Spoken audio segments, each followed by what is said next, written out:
ওই বাড়িটা? হ্যাঁ হ্যাঁ, ওটা পুজোর সময় খোলা একমাত্র? আমি সিঙ্গুর থেকে আসছি। সিঙ্গুর থেকে ভিডিও করতে? ভিডিও নয়, মানে এমনি দেখতে, ছবি টবিগুলো তুলতে আসা দরকার তো। হ্যাঁ সেটাই, এরকম খুব ভালো জায়গা জায়গাটা। টেরাকোটার একটা ভালো কাজ আছে।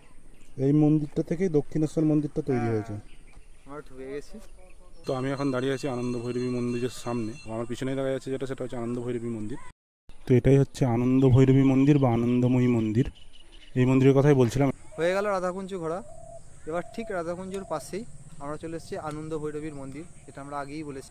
তো আনন্দ ভৈরবী মন্দিরের ঠিক একদম সোজাসুজি সামনে আমরা একটা বাগানের মধ্যে বসে আছি। মন্দিরটা পড়বে ঠিক আমাদের সামনেটায়।